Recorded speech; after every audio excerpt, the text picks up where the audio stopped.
when do you start worrying that this is going to be a very long process? Um,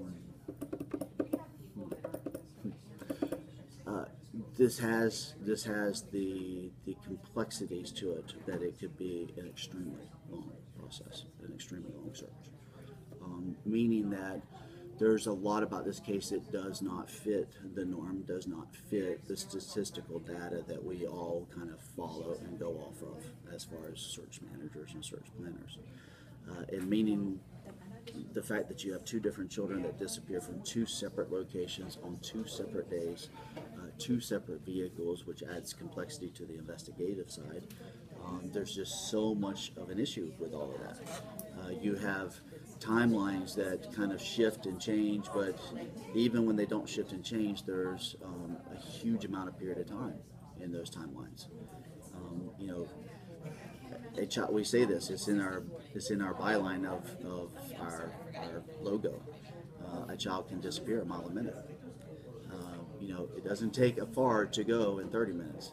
When you're dealing with 2.5 to 3 hour time frame windows in both of those missing instances, that's a lot of area to cover. When you start drawing those big radiuses, you're well outside of your county, and this is a large county.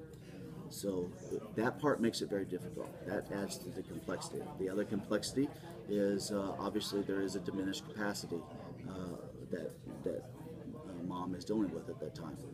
So what kind of complexities does that bring into it? And how complicated does it get after that? You know, I'm not just dealing with the sociopath, psychopath, you know, abductor that has abducted this child and is now trying to do something with this child. I'm dealing with a mother that is going to have those maternal instincts battling against this other diminished capacity that's going on inside of her as well. Wow, how do you figure that one out? All right, so, and I think that the other thing that is extremely telling is I was very serious about what I said about the Montgomery County Sheriff's or Police Department here. I don't know the investigative side because I didn't go and talk to them, but I do understand the search side. And from the search side, they have done a tremendous job. They really have. They put a full force effort into this. They have continued plans, just like we would do if this was happening in my hometown. I would be running those searches in my hometown. And they're doing everything that I would want done for my child. They are hitting the areas that should be hit.